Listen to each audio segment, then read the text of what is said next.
there, and welcome to another episode of the Six Dorans Show. I am Jacob Sminted Sanders with my co-host Tanner Blitzerama Brelje and Jamie Selceus Christensen. How you doing, boys? Doing great. We had an extra day. We had an extra day off from work for Labor Day, so I know it was pretty no nice, complaints.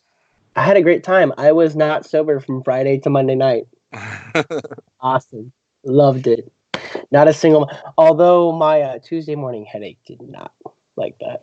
I can imagine that Tuesday was rough for you. Tuesday was rough because I actually drove from Flagstaff to Mesa, which is where I live. I started the drive, Tanner, because you know what the drive is. I started it at 10 o'clock at night. I got home at 12:30, Tanner. It was wonderful. And then I got up at work for 5:30. Go me. Go me. Does not sound awesome at all. Slightly hungover and 5 hours of sleep. My kids loved me on Tuesday, I promise. It was great. Kept up that energy. So we're not here to talk about my life, though, or our extra weekend days or anything like that. We are here to talk about this game we call League of Legends. Never heard of it. Pretty sure that's. Are you sure that's what we talk about? It's by an indie company called Riot. It's a small little indie game. It's pretty good for an indie game, if you ask me. So, well, sorry, it's not an indie game anymore because Teamfight Tactics exists. Yeah, so it's not technically. It's not the only game anymore. I've still only played one game of Teamfight Tactics. It's okay. It's definitely not for everyone. And that's actually more games of Teamfight Tactics than I've played of League of Legends since that same time frame. All right, so let's go dive into some League of Legends. How we're going to dive into the esports side. We're actually going to talk about NA first, instead of Europe, because NA will be pretty short to cover, and then we can dive into Europe. So the GauNTlet is happening this weekend. Starts on Friday, so in 2 days. And the first game is Clutch Gaming versus FlyQuest. The winner of that is going to play CLG. I think you mean the winner of that is CG. It's Clutch Gaming. Sure, why not? The winner of that is going to play CLG. And the winner of that is going to play TSM. So TSM is our final boss, which is weird because every single gauntlet we've ever had is usually Cloud9 as the final boss. Or, no, that's not true. Because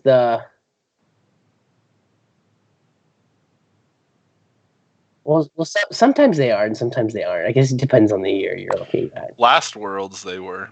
Yeah, last Worlds they were. Which is why they were the third seed from NA. Then there was the year they reverse swept everyone. Brilliant. So, anyways, so that's how the NA LCS Gauntlet is going to work. Let's examine the first matchup. It's CG versus FlyQuest. Now, other than just saying it's CG, because I think we all are going to pick CG, let's give FlyQuest a fighting shot here. Like, if you are on their team, or you're a coach, or you're one of the players, what are you thinking you need to do to actually win this series? Get new players.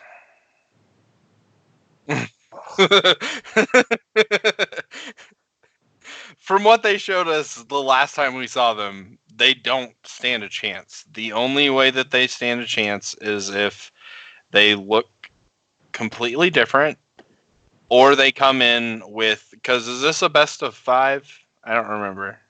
Yes. These are all best of 5s? Yes, they are.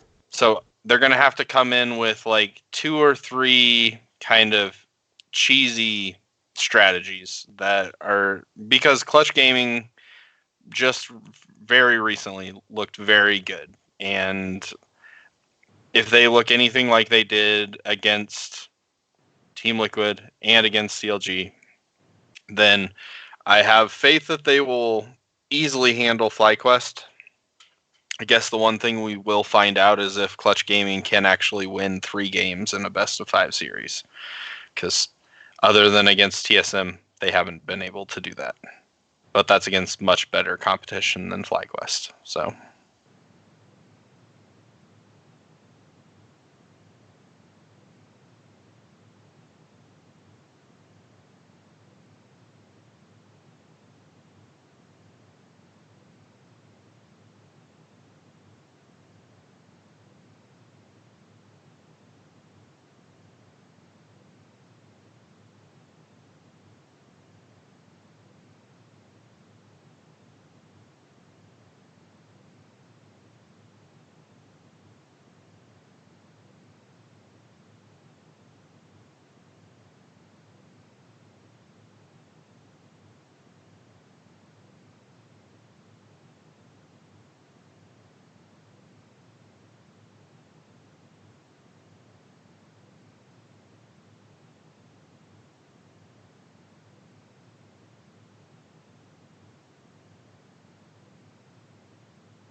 They took CLG to 5 games.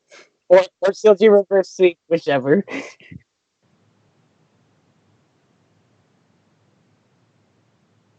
Or that CLG reverse sweep. That was the big one.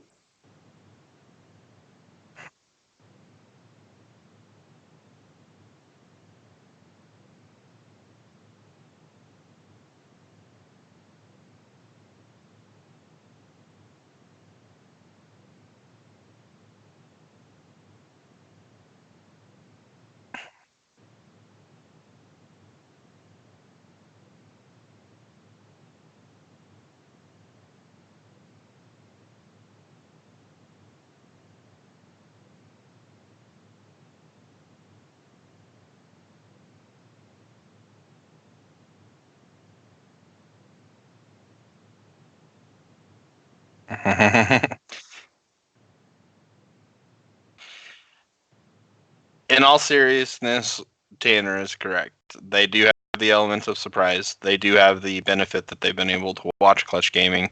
And that, I think, is where, if you want to give them a little bit of like some positive, right, towards FlyQuest, it is, you see that CG ban Rumble, ban DeMonte with a couple of champions, and then watch out for early Rift Herald. Like, those are 3 Clutch Gaming like staples that they have shown in the 10 games that they played again. Well, in the 14 games that they played throughout the playoffs, right? They were constantly going for Rift Herald early. They had very high priority on like a bannable list of champions. So if you can take that knowledge into the pick and ban phase, and the players can remember to just watch the river around the early Rift Herald timing, then they can definitely do some work. They also have the benefit of watching 2 teams beat Clutch, right? So, like, you have the blueprint and you just have to execute the game plan. So we'll have to see if they're good enough to do that. All right. So my like little comments that I have like on this is there is actually a way that FlyQuest win this. Not like with just what you guys said either. So problems of FlyQuest summer, right, compared to spring. In spring, they had multiple ways to win the game. In summer, it was Viper pops off or he doesn't. And you can't rely on a rookie to always pop off. That's why they only won like 4 games. It just kind of felt like when FlyQuest won a game, it was, oh, they won the game. There was no strategy. There was no real plan. There was no pushing side lanes. It was just they grouped together. They were stronger from laning phase, and statistically, they were advantages in fights, right? They did what you kind of do in solo queue. If you recognize you're ahead in solo queue, you fight the person in front of you, right? And as long as you don't misplay, you win that fight every time. And that's kind of like what FlyQuest did. These are still pro players, right? If a pro player sees something and they execute on it, they're going to, win whatever they're looking at for their goal. So these are still pro players, and they recognize that. But there was nothing special about what they did. There was no, like I said, pushing side lanes. And even though I give SKT shit for being first place, for just being a better NA team, because that's honestly how SKT looks right now. They just look like a better NA team, and I honestly see Fnatic or G2 beating SKT in a best of 5. At least SKT's strategy is go to mid lane, win team fight, just like Team Liquid or Cloud9. And with Team Liquid or Cloud9, it's usually go to mid lane, win team fight. That is still a strategy of knowing our team fighting prowess is better than the other opponent, right? So we want to go mid lane and we want to fight over the objective at the tower, or we want to dive them. Whereas FlyQuest is like, well, let's just do it. So FlyQuest has had a month to finally maybe assess their strengths and say, hey, this is what we're really good at as a team. This is what we've been doing well in scrims. This is the strategy we want to employ. And so if they actually have a strategy they can pull off, like, let's say, split pushing with Viper, right? Or maybe having 2 strong laners for Bow Belter and Viper and you have Santorin gank them, and you just give a scaling 80 carry like Caitlyn or Ezreal to Wild Turtle to keep bot lane safe. Or maybe you do the opposite. You do some safe scaling mid and top laners, and you give a bot lane that needs to get kills early on, and you can't bot lane, and you want to take dragon control. That's fine too. Some sort of strategy that like makes sense for your team. They've had a month to do. So I really am interested in FlyQuest simply to see if they actually took that month to say, hey, this is what we did over the summer or didn't do over the summer, and this is what we have to do now if we want to make worlds. So the big reason why that's hard to like think they're going to be capable of doing though is they had over a month throughout the split and they did not do that. I think part of it also is is you have to prepare and like look at other teams, right, for their game plan. It's not like they know their opponent for a week. Well, not even just that though. Like it's just you had a month to prepare, right? You had a month to go over your own mistakes. You didn't have to game plan for anyone until like a week ago. It wasn't until a week ago that you probably had to decide, hey, we need to watch some film on Clutch Gaming. And even then, they probably watched playoffs, because pro players watch playoffs. So they probably saw Clutch anyway, and then they analyzed it over the last week. So I think like picking FlyQuest has like some validity to it, like a 5% validity to it. Very low, but I think there's a validity to it, and there's something to consider. So despite that, I'm picking Clutch Gaming to like win the first one. I think we all are here. Oh yeah. But it's not unreasonable to think that FlyQuest can't come here and like win a match, right? You know that I can get behind. There's always a chance, and there's a reason why you play the game. Like, made that argument multiple times about multiple teams, and even if they're at the bottom of the barrel. So in the end, Team Liquid just beats whoever anyway. Rip. Rip. Unless they're G2. Did I say that? Facts. Facts, no printer.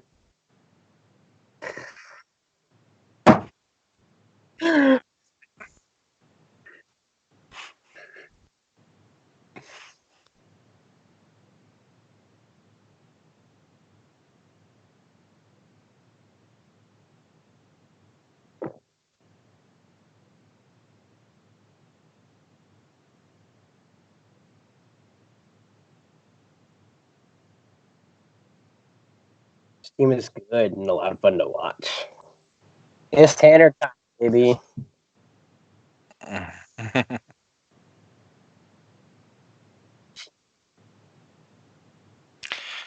Yeah, I mean, we all are very high on Clutch right now, and again, the last time we saw FlyQuest, they looked, in my opinion, like a dumpster fire. So I fully expect Clutch to win this series. Honestly, I expect them to do it in a 3-0 fashion.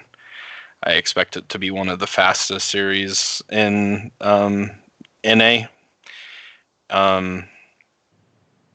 This is all strictly based off of the last things that we've seen from both of the teams, though. So it is, like Sander said, a 5-10% chance that FlyQuest have taken a month and improved their team play, because like you said, Tanner, I agree 100%. Like, they have a lot of skill individually, but you're right, it never came together this split. They never looked like a good team. Like, when it got to team play, they lacked horribly. And so if they were able to figure some stuff out, I don't know, maybe have one voice be the clear voice of the team if that was the problem. You hear that a lot with League of Legends. Just like if the communication was crowded before, if maybe they've cleaned it up a little bit, if they've gotten a little bit more decisive, then they definitely have the talent to take a game. But just strictly off of what the last I saw of them, I think Clutch Gaming is going to have their way, and it won't be even close. So, yeah, I think we all expect a rematch. of CLG versus Clutch Gaming. Yeah. I honestly expect the result to be the same. I think CLG is going to beat Clutch Gaming. I thought they were going to beat him last time. They did. It was not in the fashion I thought would happen. That's for sure. But quite honestly, I'm sticking to what I've said the last 2 months now. Is CLG is just our most balanced team in NA. Are they our best? No, but they're so well balanced and so well coordinated, and they did a pretty damn good job against Clutch Gaming. I won't be upset if either Clutch Gaming or CLG wins this one. I just feel like the team with the better roster wins, and I'm definitely like picking CLG having the better overall roster. I think Clutch Gaming has more firepower in the sense that Demonte's on the team, and like when Demonte's on the team, there's just a little bit more explosion to what's going on for Clutch Gaming's team fights. Whereas like CLG is much more like their quote unquote excitement is Power Vivo playing Orianna because no one else plays Orianna, right? And whenever he does play Orianna, he fucking dominates whoever's in front of him. For whatever reason, you just don't give Orianna to Power Vivo, and if you do, you probably lost the lane. And if he lands his ultimates, choose 2 or 3, shockwave, 2 or 3 man shockwaves, well, he is GG. So I also like when it comes to Power Evil, like his builds for any champion are weird, and he's been pretty like standard for most builds. But his Orianna attack speed build I actually love, especially for solo queue. It's very nice. The ability to like This sit. isn't solo queue though, Sanders. No, but he's done it in pro games and had a lot of success with it. So like the thing is like the ability to like push in your opponent, right, is like what Ori is strong at. The ability to poke out your opponent, push in the wave, and suddenly you can take a tower by yourself as Orianna is stupid. Like he has the like a very good idea of like how he wanted to do it. He knows his champion well enough to sacrifice 20 AP for the attack speed to push towers. But I don't expect that. He hasn't actually done the attack speed Orianna build for a while. The last time he played Orianna, he didn't even do it. He went full burst, but that might be just because of the meta. It has a lot of squishy champions in it, so of course you want to go burst to instant kill someone. I other than like the mid lane matchup, everything else I'm kind of like I favor Biofrost and Stixxay over Cody Sun and Vulcan, even though I really like Cody Sun and Vulcan. I definitely favor Wiggly over Lyra, and I'd probably take Ruin over Huni because like I think Ruin's versatility is way more valuable than Huni's ability to play Rumble. That's crazy to hear after just 2 years ago. Huni was the person everybody was talking about with was the guy that everybody was talking about with the versatility. Like he would pull out some random shit. I think he was, the first to pull out Lucian top, or was one of the first. It didn't go well, but still. With Lucian top against TSM. That was amazing. I mean, it didn't go well, but like I remember the casters were like, "You need a flanker in the top lane, maybe Gnar." Huni locks in Lucian. And they're like, so they're gonna flank with Lucian, and they literally had Lucian TP in, and they flanked with Lucian. It was fun thing. Oh my god! And double lift like destroyed Huni. Holy moly, that was so funny. Oh, I can like visualize that play right now. I remember like he just dashed in, and Biofrost immediately bubbled him, and then double lift destroyed. Yeah. My opinion on the series is I think I'm leaning towards CLG victory here as well. The fact that it just recently happened between these two teams, they played a best of 5, even though Clutch Gaming got off to a hot start. CLG was able to outlast, which is kind of, I think, what Sanders was saying here. Like, they're just a consistent team that is capable of, again, outlasting their competition. However, I don't think that it goes to 5 games like it did before. If I'm going to pick CLG, I'm going to pick them in a 3-1 here. Ultimately, though, I think that this series comes down to Wiggly and Biofrost. I think that those two had especially Biofrost. Actually, I think Biofrost was one of the biggest reasons why they were able to beat Clutch the first time, and I think that he'll have to replicate that performance in order for it to happen again. And then Wiggly, he had a little bit of struggles, if I remember correctly, in that series, but ultimately was able to make the plays, the few plays that he needed to, when he needed to help carry CLG to victory. And I think now that he's had a little bit of experience in a high pressure situation, as well as in a best of series, I think that he should be a little bit more in his element. And I want to see Wiggly from the regular season show up, because I think all of us would say that he was one of the best players, not just one of the best junglers, but one of the best players from the regular split.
So I think that leaves CLG for all of us against TSM in the final match. Yes. So CLG versus TSM.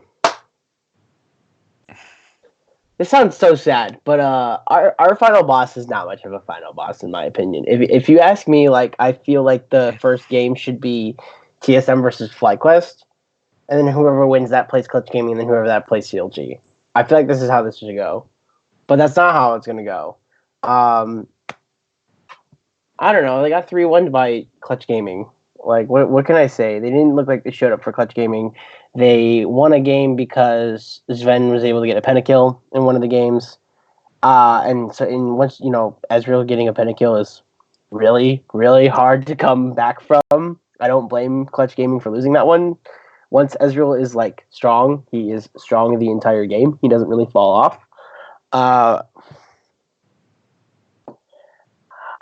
I hate sounding the way I do about TSM because I've really enjoyed TSM over the years.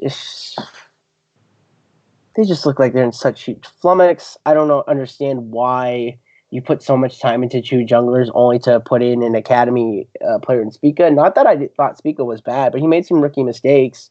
And you're a team who's trying to tell me, hey, we want to go to Worlds and we want to win Worlds. That's what they've been saying for years. And you put in Spica to playoffs? With no real explanation? Honestly, I don't think that's their problem either. No, I don't think that's their problem either, but and Bjergsen's not playing up to par, and their bot lane isn't doing that well. I don't think Broken Blade has been playing as well as he did in the previous split.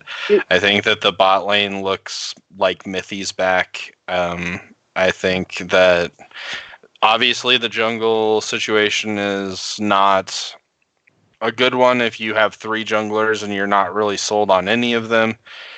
And then I will agree that Bjergsen is not playing up to his normal level, but I don't know if I agree 100% with like I think that I still think that he's playing better than you guys might think that he is, and that may just be also a little bit of bias because he is like the reason why I am a TSM fan. He is like my favorite player to watch, and um, like if he ever left TSM, I probably would be a fan of the team that he went to, just because he really is has been a favorite of mine. But um, I think that it's hard for anybody in the situation with the team in its current state to play. Um, I guess the extremely high level like Bjergsen is capable of. I think that he's still capable of it, but if you tried to put double lift on, like if you took double lift and you put him on the Team Liquid that he saved from relegation, like yeah, he was able to win them games, but it wasn't in the playoffs. Like, and he probably didn't look quite as good as he does on this current Team Liquid because he's surrounded by a bunch of talent.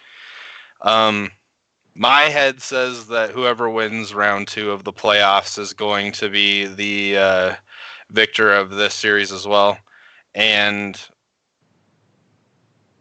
But my heart obviously is with TSM, and I'm going to like be rooting for them the whole way. I know that if they are the world's representative, Sanders is not going to be happy. But Free group right there. I just don't want to see. I don't want to see them not at Worlds again. Even if they are gonna get their asses kicked. I honestly kind of think that that's going to be the case for any of the teams that are in here, because I don't think any of these teams are at the Team Liquid Cloud9 level, and Team Liquid is the only one that I have a ton of faith in. Cloud9 I have faith in, but I wouldn't say I think that they're going to go to the level that they've been to before at Worlds.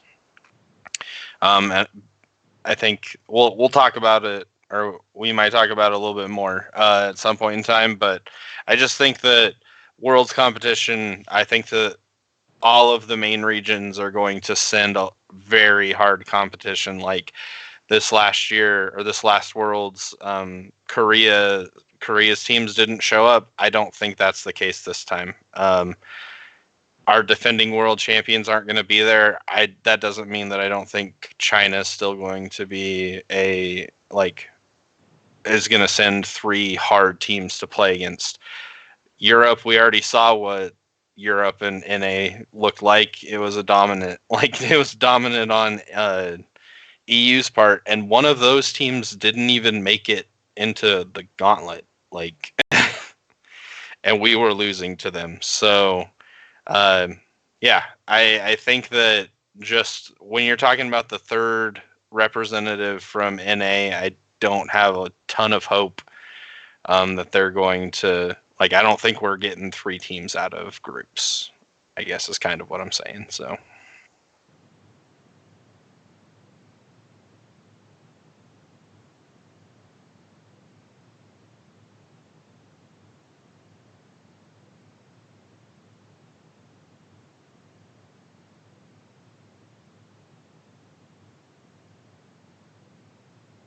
I agree.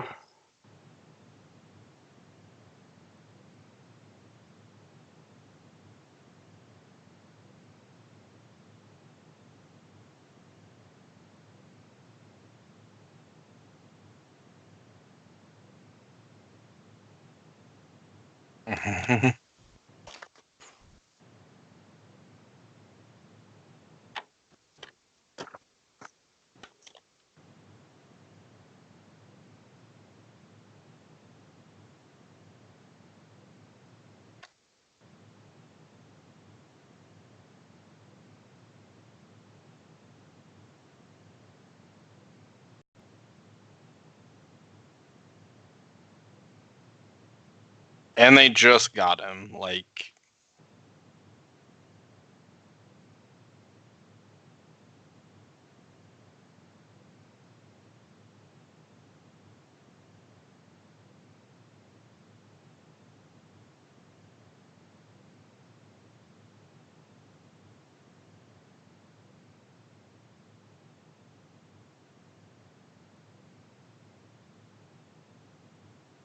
Yeah.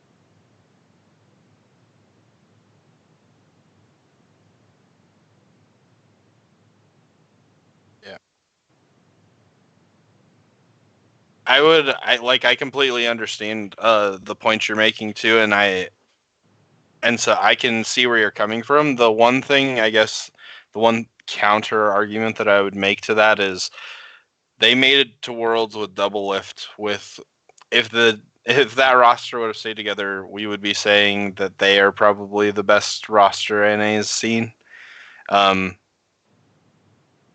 And they didn't do well, and they thought at that point that they needed to do something. So even if they do make Worlds, if they are, like, I think, not going to make it out of groups, then I 100% think that Reginald is going to be like, we got to do something. Also, from what you can see, the difference between last split and this split and the performance difference, like, I think that the mind has already been made up going into this gauntlet that something is going to have to change going forward. And I fully expect, whether they make Worlds or not, that there will be a hard look at especially the three positions that you said, because that's, I think, where they need to look first as well.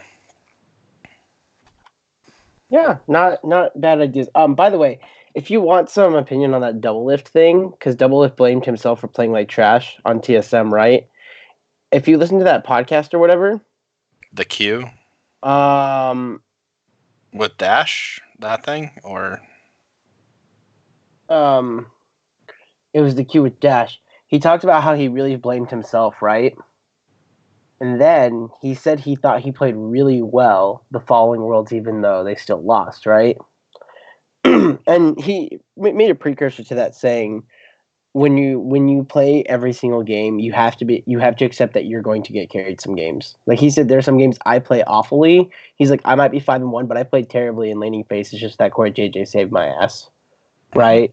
Like he openly admitted that. He's like, there are some games just Core JJ carried me, and Impact went off, right? Literally every League player needs to have that attitude, because you're not going to be the reason why you win every single game. Well, he said that's just a team dynamic. Is just you have to accept that some games you're getting carried. He's like, and it's really hard to do sometimes, because he's like when he first started playing with Impact, he's like, it was really hard for Impact to accept the fact that he was going to get carried by double lift sometimes, that he wasn't going to be the carry every time, right? And he's like, and there are times when I have to accept that Impact is going to carry this game, and I need to lay low and just provide supportive damage to Impact's carrying, right? He's like, and that's the thing, not a single team. He said this, outside of G2. Not a single team right now has all 5 players playing at their maximum potential. He's like, it's unrealistic. It almost never happened, G2 being the exception. he's like, it'll almost never happen, and you have to like put that aside. And he's like, and that's really hard to do. And so he talked about how the first time he went to Worlds with TSM, he really blamed himself. But the second time, he knew it wasn't his fault. And he said, and then he got cut. Well, he said it was weird to be in the position and comfort like B. Yerksen and like, Biofrost saying, hey, you guys fucked up, that's okay, but if we improve it and do this, like I improved for my Worlds, we'll do it next time. And then he got cut. Yeah.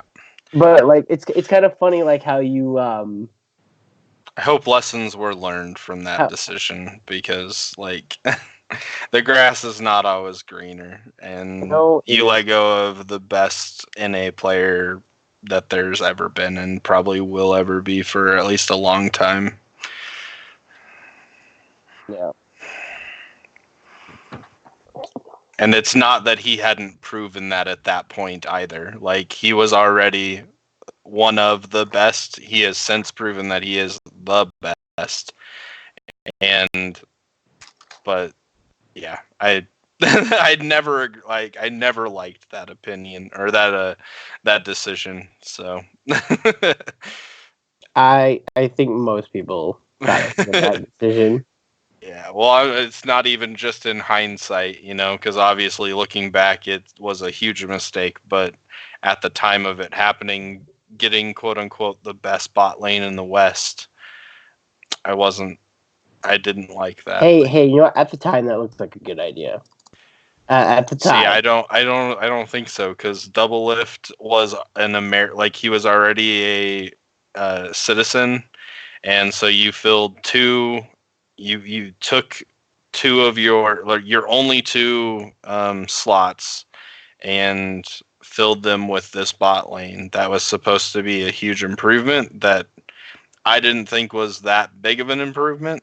And then I mean, it was a bot lane that smashed Double Lift at Worlds, and it was also a bot lane that was performing at Worlds. I feel like the reasoning behind it pre-failure was very solid. Like there was every reason to believe they were going to do well.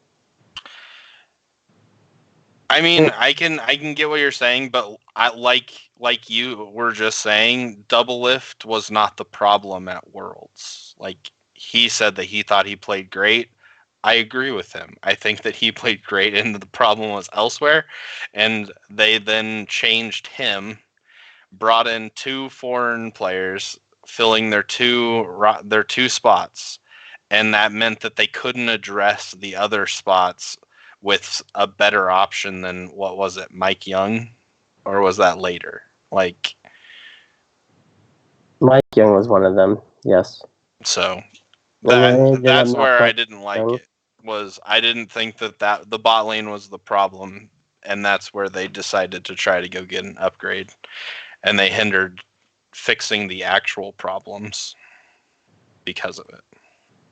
But anyway, I think that coming back to this gauntlet, it sounds like we all kind of think TSM is going to. They're going to get 3-1 by CLG or Clutch Gaming. That's my call. Have a very hard time. And I think that if I'm using my head, I would agree with you that it is going to be it will not be a 5-game series.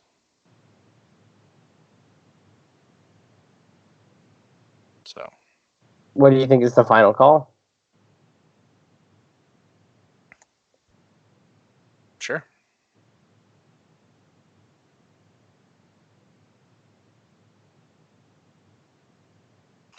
Yeah, I mean, we all thought CLG, so if we're sticking with that, then CLG will win.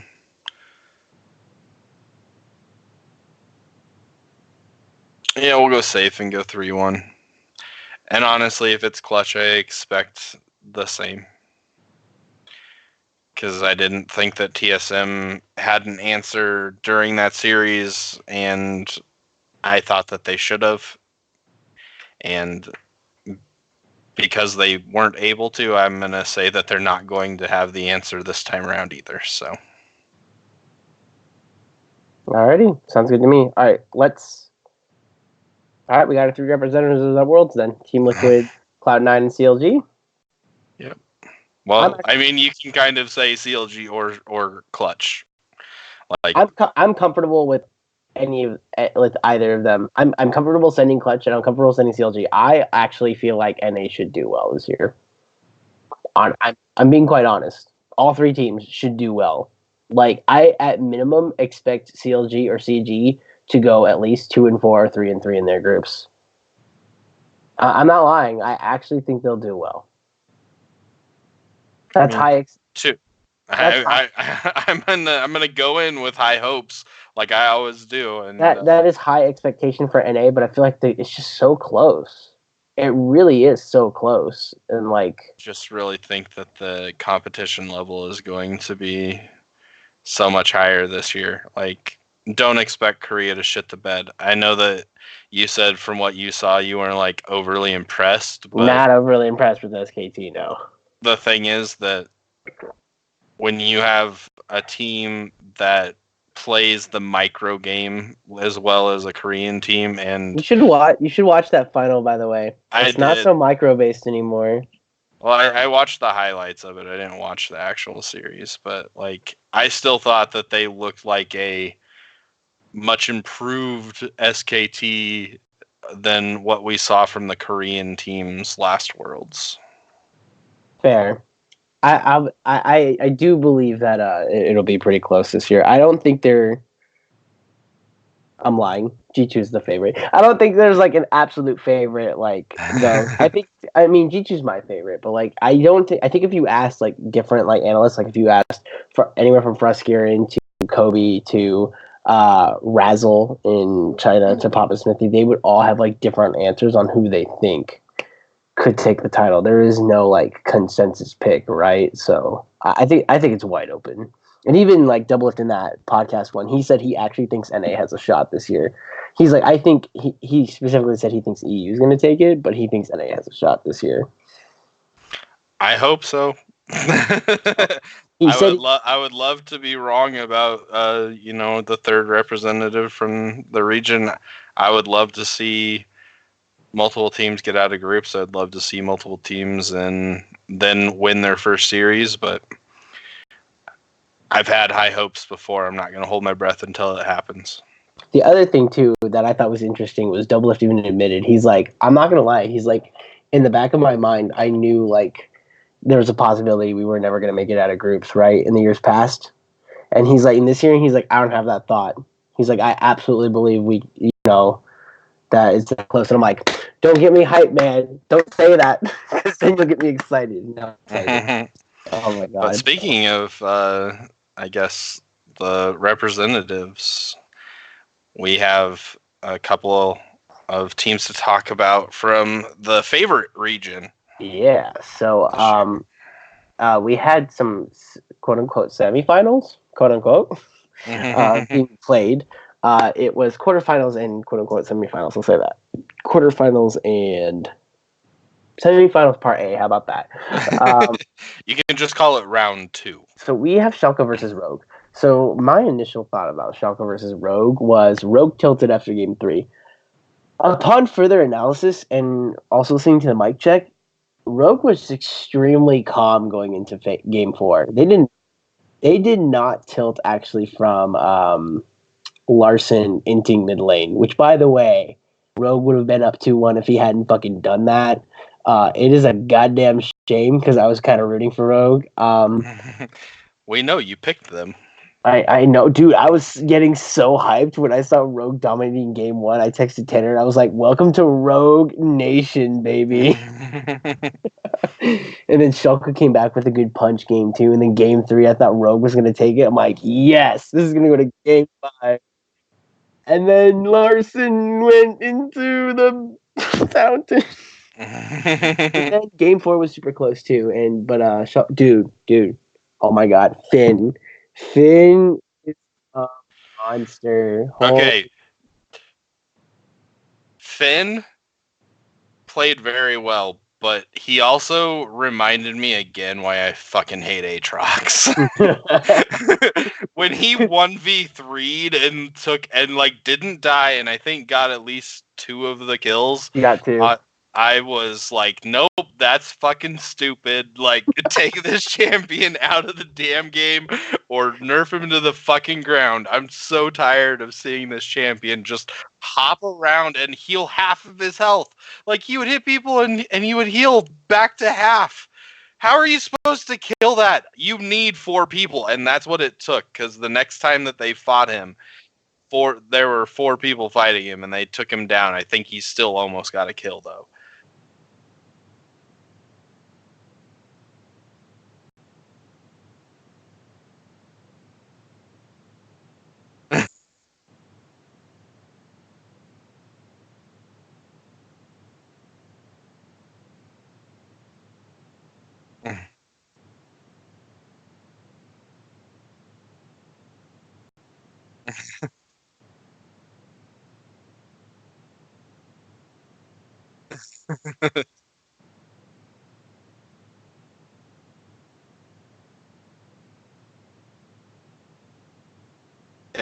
Don't get it twisted. He did play it very well. Like he played the situation very well. But once he got the first hit on any of the champions and he healed back up to like a third life, then he was free to take some chances against the Corki and like flash in or do his little dash, whatever the fuck.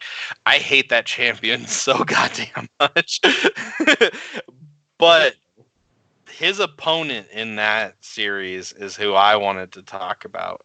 Oda was the reason why Shulka won 2 of the games, at the very least, and had probably some of the best games I've seen from him in a very long time, especially the Kennen game in was that game 3 that they should have lost, but Oda was the reason why they didn't. And I was very impressed by especially his Kennen game, but like I thought he had another one in the series where he looked just as impressive.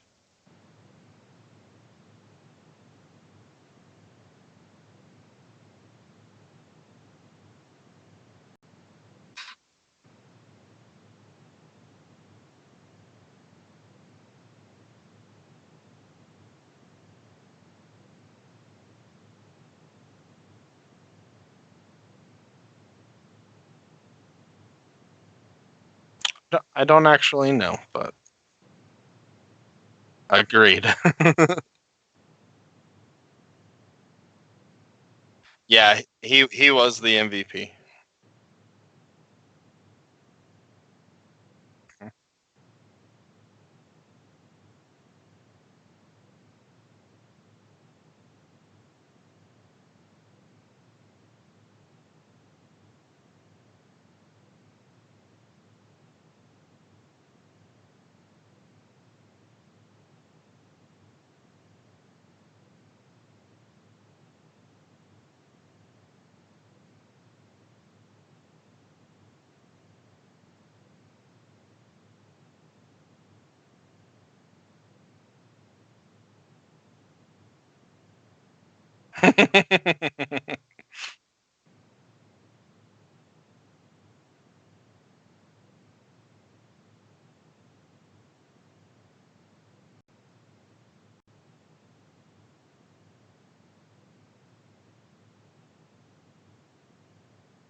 When we talk about the gauntlet for this region, I'm very excited based off of what I saw from this series.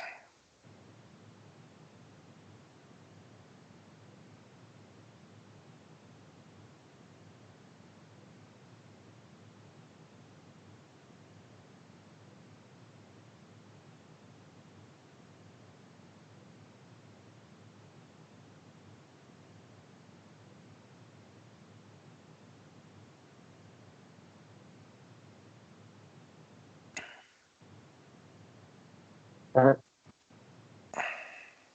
right. So do we want to talk about the big series here? I mean, Fuck yes. like, duh, but I guess before. Well, no, we need to do this first before we do our picks. Yeah, so.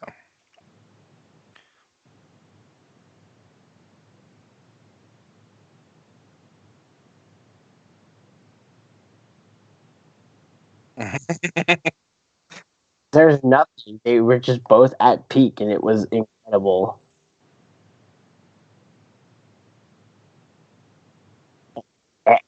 and some bad League of Legends too. There were some bad moments, specifically game 4. Specifically game 4.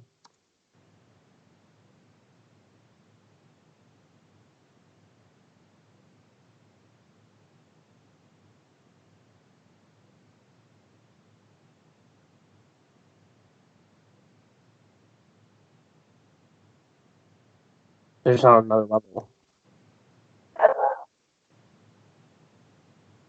Caps is fucking insane. He's so insane. Yes.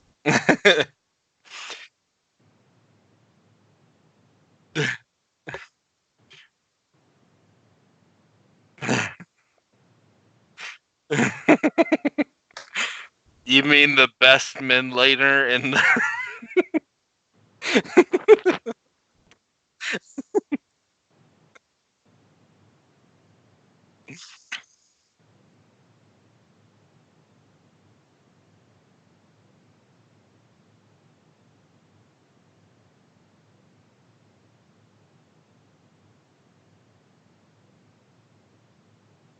They also didn't have the Garen Yumi or the TF for the rest of those games.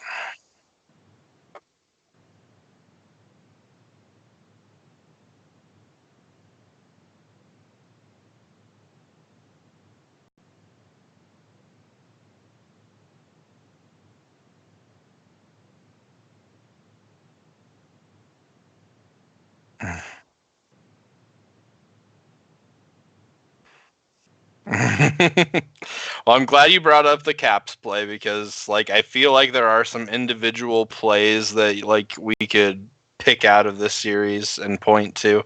So, that was one of them. In fact, that was the highlight of the series, where Caps sidestepped the Gragas ult into,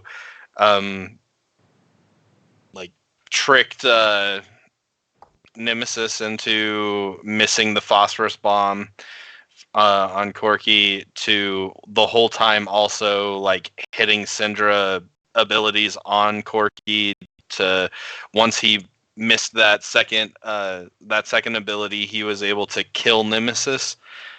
Was just extremely impressive, and was like after the games were over on the post game lobby, when Perks and I don't remember who else from G2, Yankos I think, were talking with Shocks.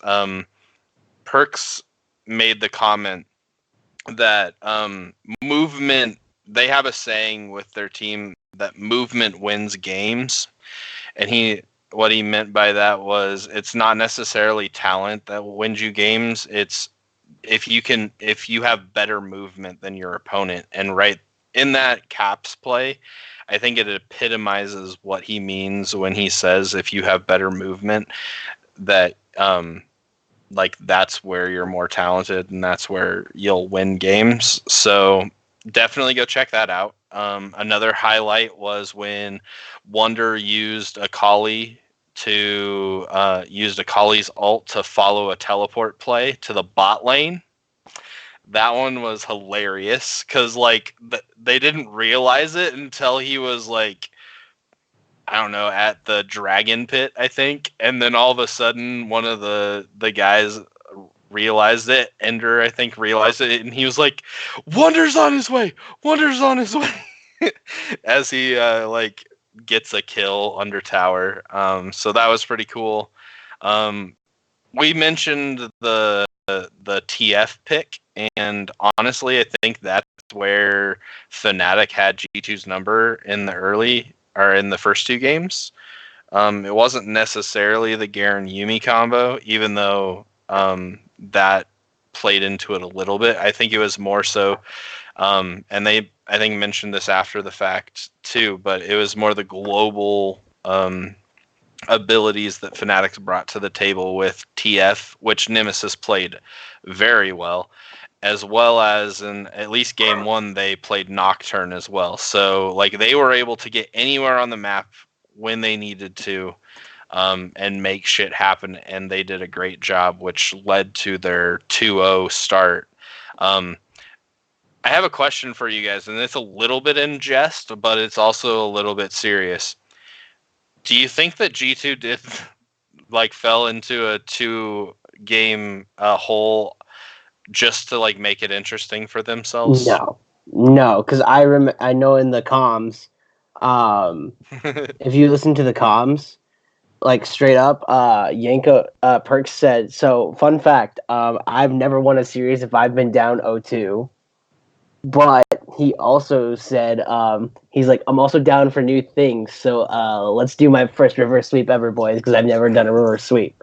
Which, by the way, shocking. Perks has never done a reverse sweep before, A. Well, so I don't think that a reverse sweep had ever happened in EU, period.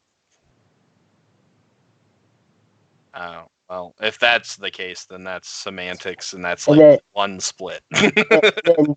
and then B, actually, I think it was going into game 4. It was Yankos on the mic check was like, guys, I really don't think we're going to win this game. He's like, and if we don't, it's fine. We'll beat Schalke. He straight up just said that. We'll beat Schalke, and then we'll beat Fnatic in the finals. But, they actually, as a team, were straight up thinking, we may not win this, and it's okay because, Do you know the reason why he thought that they weren't going to win it? No, I don't. It was the only game that they played on red side. Ah, gotcha. But it was the only game that they won playing on red side, because the first 2 games they lost playing on red side. Gotcha, but I know in their comms they were straight up being like, yeah, we might not win this shit, but it's okay. We'll beat Schalke and go to finals. That was kind of their attitude. Was and then as they were winning game 5, Yankos literally said, "Holy shit, how did we win this?" I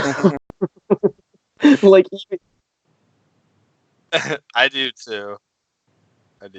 I just love his. Which is why it was mostly in jest, the question, because it is their attitude that kind of makes you wonder though if it was kind of that way. What was that? I said Wonder's a good player, by the way. He is. So again, in the post-game lobby, Perks was along the lines of what you were just saying. Perks mentions that he had never lost the game or lost game 3 in a series. Mm-hmm. And then, so he was like, so we were going to win that one. And then he's like, and Caps had never lost game 4 before. So we were going to win that one. And then he's like, and Perks, neither Perks or I, or just Perks again, had ever lost a game 5. So we were going to win that one too. Well, it was true. I know that that's not actually how he felt. I know that was, again, just kind of the attitude of him and the team, and the moment with the interview that he was having. But still, I thought it was funny. And then obviously, even though it's not accurate, it did come true. So, I mean, other than that, though, I think we've talked enough about these two teams, unless there's anything you guys had specifically that you wanted to cover within the series. The only thing that I'll say, and this is, I guess, just as a Garen player, and, take it with a grain of salt because it's as a bronze Garen player, but some of the higher ELO Garen players that I enjoy watching, I do not like the way that they build Garen. What do you mean? In the Garen Yuumi you mean the Black Cleaver one? Black Cleaver's fine. Because that's a shred that you can deal on top of your spin. So that makes perfect sense. But beyond that, I know that you're just kind of trying to be a tank. Because they can hardly even kill minions. But if that's the case, then I think that you need to try, and I don't know the game well enough at this point, so I could be completely wrong, and just tell me to shut up if I'm wrong. But if there are items that allow you to build tanky but have a little bit of magic damage to them, I know that's funny, but with Garen, his ultimate, if it's not on the villain, is magic damage. There's a magic damage portion to it. And I know that some of the high elo Garen players will actually build the magic boots if they're really far ahead and not needing to worry about like CC and stuff. Then they'll build those just so that they have extra damage on their ultimate against the non-villain, because if it's the villain, it's true damage, so it doesn't matter. But that's the one thing I would like to see them change, since Garen is not being played in his traditional way. I think that they could actually maximize a little bit better while keeping essentially everything the same. Like, build him tanky, but quit worrying about, like, if you're going to build any damage, try to build it towards the magic side, because you're not actually trying to deal damage with the character, unless I don't understand, what they're trying to do as well. I think it's the nature of playing with Yuumi, if I'm being quite honest. All right, because like you're just kind of a body to soak the damage, so Yuumi doesn't get so Yuumi can stay attached to you, right? Well, not only that, but like, so the whole combo behind it is that you have a champion who is like builds tenacity, right, and can rush at you, right? That's so good with Yumi's ultimate, because the problem, like, if you're on an 80 carry, is the 80 carry doesn't necessarily want to be in the opponent's face. Garen does. So you're able to land all 4 hits to stun someone, and then, or not stun, bind them. And then once Garen hits them with the silence, after the bind is over, you have CC stacking on each other so they can't flash. And by then, you've probably landed enough damage to where if Garen wants to ult, they're dead. Okay. Like that, yeah, I didn't know, because I haven't played the game in a long time. I didn't actually know all of the interaction between, like, what Yumi's abilities do and stuff. It's also a boosting strategy, so I knew that I was taking a shot in the dark, but I did want to throw it out there that, like, Garen's ultimate, if that's really like the only big piece of damage to his kit that you're playing off of as like in that strategy, then a little bit of magic damage is not a bad idea, because that's what his ultimate is based off of when it's not the villain. So yeah. Alrighty, cool. So let's go to the next series. So It's going to be Fnatic versus Schalke. Sorry, Schalke, I don't give you a chance. This is a 3-0 in my opinion. I think Fnatic is playing at peak form right now, and you're not beating Fnatic at peak form unless your name's G2. And even then, G2 struggled. I give Schalke a little bit more credit, because I've been really impressed with the way that they've been playing. I still think Fnatic wins the series, but I'm going to say that Schalke takes a game.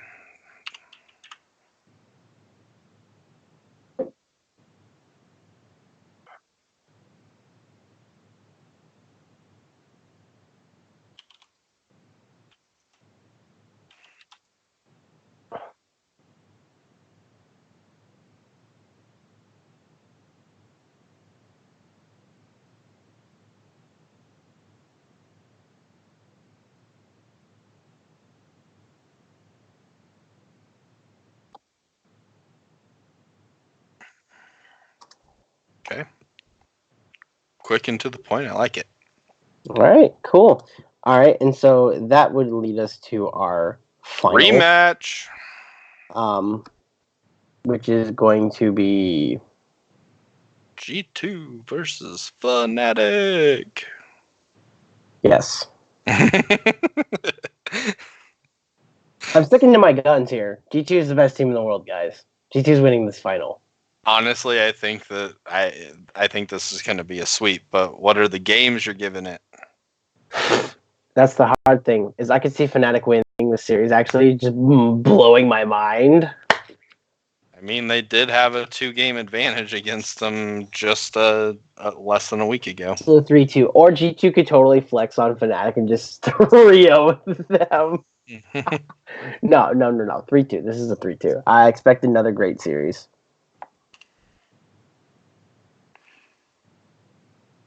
Tanner, do you know where you're going? Because I don't. Ooh.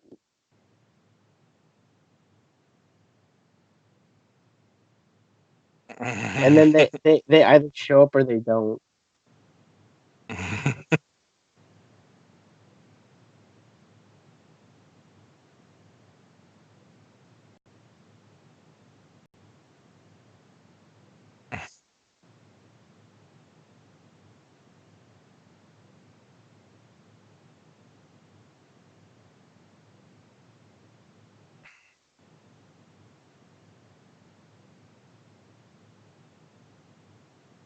Right.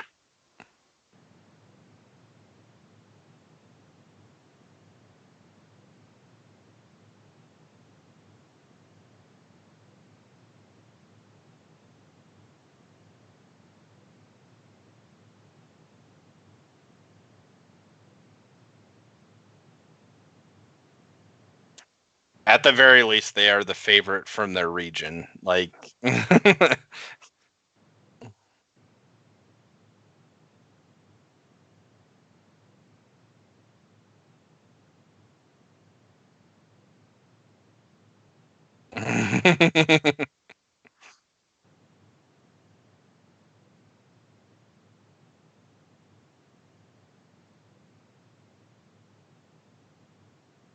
I love that this team went from the villains to like now everybody loves them, unless you're a Fnatic fan.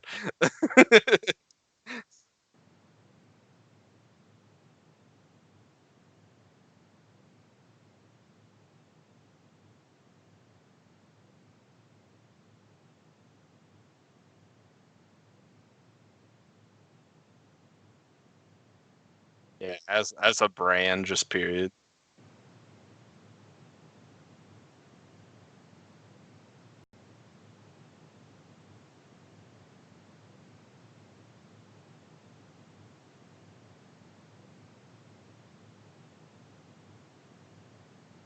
By the way,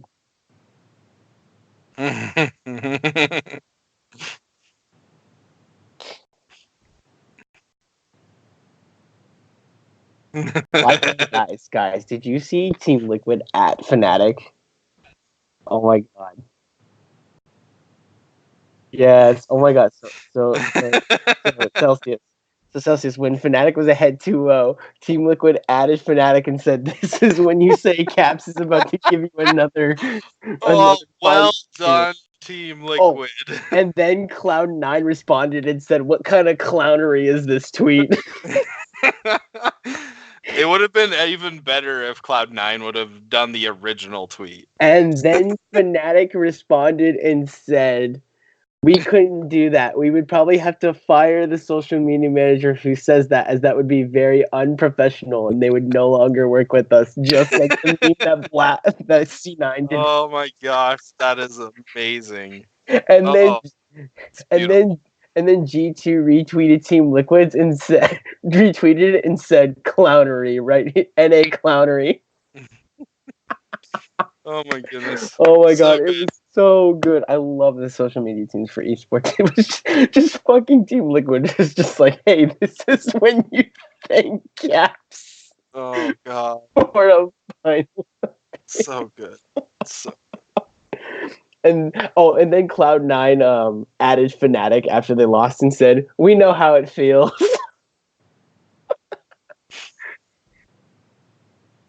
Oh my god, love it! so I good. so love it. I haven't yet. I think I'm gonna just cut it like right down the middle from you guys. I'm gonna go with a 3-1 for G2. Honestly, I see this. This is another reason why I'm cutting it right down the middle. Is because I honestly see it more being one of the two ways you guys picked. I think that if Fnatic wins a game, they can win two.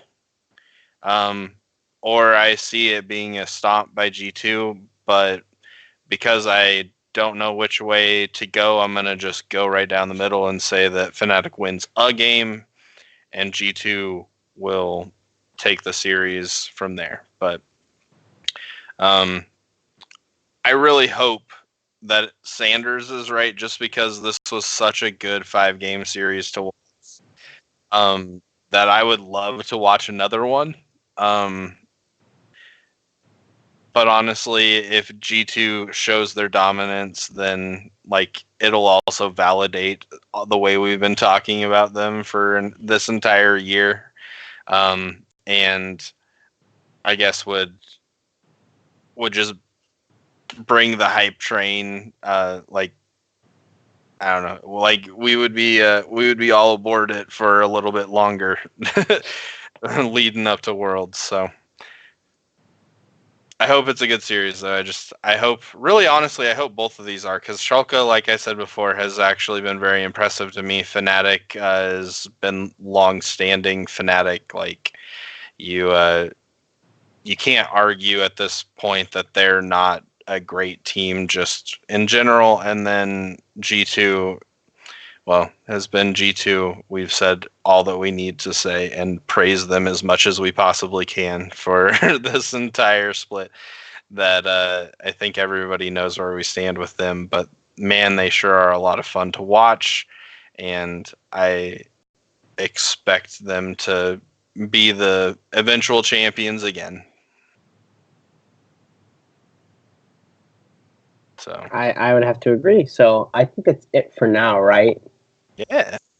All right, sounds good. So next week is going to be spicy for the European gauntlet that's going to be happening next week. So, yeah, just so you guys know, this is our third to last episode. Next week will be our second to last episode, and the week after that, we will be covering every NA team and EU team going into Worlds, and that will be our final say. Of course, we will still be in Discord and whatnot. We'll still be talking shit for probably for both like fantasy, because that's going to be a big topic for the NFL in our traditional sports section, and we're still league watchers. We're still going to be watching league, but I am starting my own life with teaching, and I am very overwhelmed right now by it. Tanner is starting business trips for his job, so he won't always be available anymore.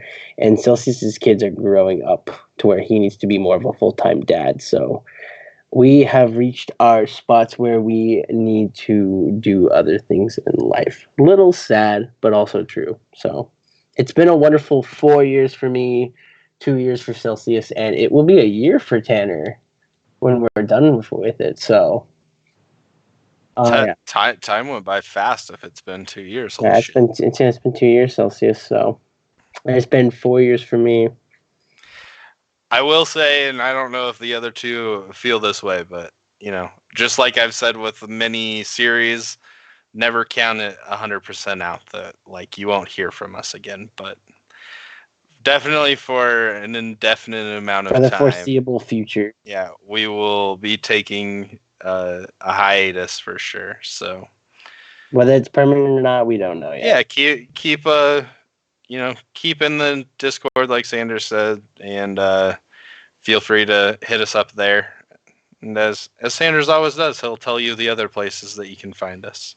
Yeah, so you can find me at JC Sanders TBS. You can find Tanner at twitch.tv/Blitzerama, and you can find Celceus in the Discord. So from Jamie Selceus Christensen and Tanner Blitzerama Brelje, I am Jacob Sminted Sanders.